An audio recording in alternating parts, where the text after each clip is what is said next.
दूसरों को बदलना है तो पहले स्वयं को बदलो। एक ज्ञानी इंसान बाकी सभी अज्ञानियों को ज्ञान दे सकता है, लेकिन उससे पहले जरूरी है मनुष्य को स्वयं अपने ज्ञान का अहंकार ना हो, वह दूसरों को खुद से नीचे ना समझे। तो आइए शुरू करते हैं। गौतम बुद्ध और उनके शिष्य की प्रेरणादायक कहानी। ये कहानी है गौतम बुद्ध की और उनके एक शिष्य की। गौतम बुद्ध के मठ में हमेशा से ही एक नियम चला आ रहा था कि जिस भी शिष्य को बुद्धत्व की प्राप्ति हो जाती थी, वो उसे आसपास के गांव में प्रवचन देने के लिए भेजा करते थे, ताकि वह जाकर लोगों का ज्ञानवर्धन कर सके। गौतम बुद्ध का एक शिष्य था जो कि कई सालों से प्रतीक्षा कर रहा था कि गौतम बुद्ध भी उसे प्रवचन देने के लिए किसी गांव में भेजें।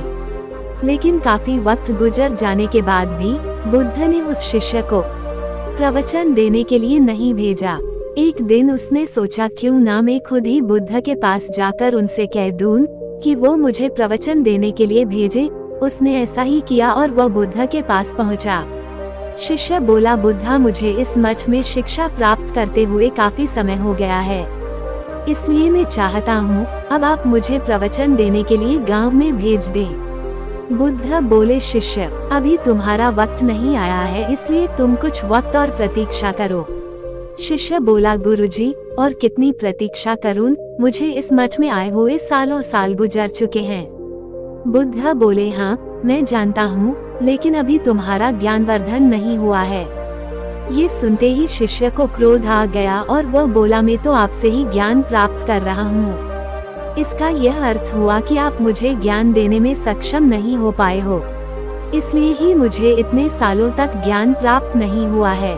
शिष्य की बात सुनते ही बुद्ध समझ गए कि अब इसे शब्दों के द्वारा समझाना उचित नहीं है, क्योंकि उसकी बुद्धि अब किसी भी बात को ग्रहण नहीं करेगी।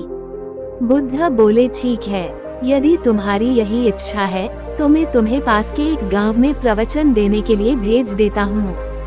कल ही उधर जाओ और लोगों को ज्ञान बांटो और अपना अनुभव बताओ। ऐसा सुनते ही शिष्य खुश हो गया और वो कल सुबह बुद्ध के बताए हुए गांव में प्रवचन देने के लिए चला गया। अगले दिन वो प्रवचन देकर बुद्ध के पास लौटा। बुद्ध बोले, अरे तुमने ये क्या हालत बना रखी है? शिष्य बोला, बुद्ध, आपने यह मुझे कैसे गांव में भेज दिया? वहाँ तो किसी ने मेरी कोई भी बात नहीं सुनी, उल्टा सबने मुझे मिलकर पीट दिया। कोई मुझे भिक्षा देने को भी तैयार नहीं था और जिन्होंने मुझे भिक्षा दी वो मुझे फेंक कर दी। उस गांव के लोग तो बड़े ही अज्ञानी और मूर्ख है। ऐसे अज्ञानी और मूर्ख लोगों के पास आपने मुझे क्यों भेजा? बुद्ध बोले, पर ये तो तुम्हारी स्वयं की इच्छा थी कि तुम प्रवचन देने जाओ। शिष्य बोला, बुद्ध, आप मुझे किसी और गांव में प्रवचन देने के लिए भेज दीजिए। बुद्ध बोले, ठीक है, लेकिन मैं तुम्हें कल नहीं परसों भेजूंगा, ताकि तुम्हारे घाव भर सके। और वैसे भी कल मैंने अपने एक और शिष्य को प्रवचन देने के लिए उसी गांव में भेजा है। जिस गांव में तुम गए थे, देखते हैं उसका अनुभव कैसा रहता है। ऐसा सुनकर शिष्य बोला, ठीक है बुद्ध, जैसी आपकी इच्छा।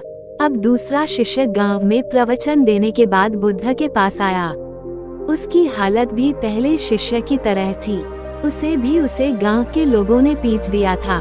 उसे देखकर बुद्ध बोले, शिष्य बताओ, कैसा रहा तुम्हारा अनुभव? जब बुद्ध और दूसरे शिष्य की बातचीत चल रही थी तब पहले शिष्य भी वहीं मौजूद था। दूसरा शिष्य बोला, बुद्ध, उस गांव के लोग तो बहुत भोले हैं, उन लोगों को ज्ञान की बहुत जरूरत है। वहाँ के लोगों ने मुझे भिक्षा तक नहीं दी, लेकिन जिन्होंने दी उन्होंने फेंक कर दी। मैं समझ चुका था कि वह लोग बहुत भोले हैं, इसलिए मैंने उनकी किसी भी बात का बुरा नहीं माना। उनके फेंके गए पैसों को देखकर मैंने क्रोध नहीं किया। तब उनके मन में एक प्रश्न उठा कि हमारे इतने तिरस्कार के बाद भी यह कैसे इतने संयम में है। धीरे धीरे उनका हृदय बदल रहा है। मुझे आशा है कि जब मैं दूसरी बार उस गांव में जाऊंगा तो कुछ और बदलाव उन लोगों में कर पाऊंगा। दूसरे शिष्य की बातें सुनकर पहले शिष्य को समझ आने लगा कि आखिर क्यों बुद्ध मुझे प्रवचन देने के लिए नहीं भेज रहे थे। पहला शिष्य बुद्ध के चरणों में गिर पड़ा और कहने लगा, आप सही थे, मैं वह इंसान नहीं बन पाया हूँ जो लोगों को बदल पाऊँ। अभी मेरे अंदर अहंकार है जिसके कारण मैं लोगों को अज्ञानी समझता हूँ। सबसे बड़ा अज्ञानी तो मैं खुद हूँ। मेरे भीतर स्वयं को जानने की क्षमता नहीं है। मेरे अंदर न धैर्य है, न ही संयम है। बुद्ध बोले, शिष्य, कभी भी कोई भी कार्य तुरंत सफल नहीं होता। लोगों को समझने के लिए पहले हमें उनसे सहानुभूति रखनी होगी। उनके द्वारा दिए गए कष्टों को भी झेलना पड़ेगा।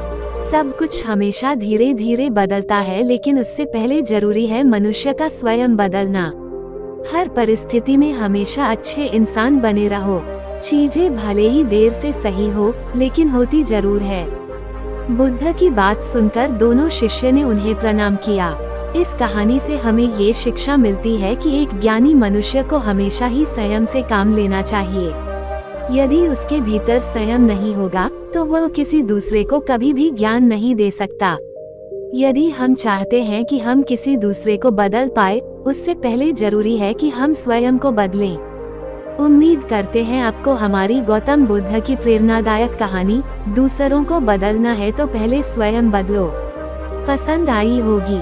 तो देर किस बात की, अभी हमारे चैनल को सब्सक्राइब करें। धन्यवाद।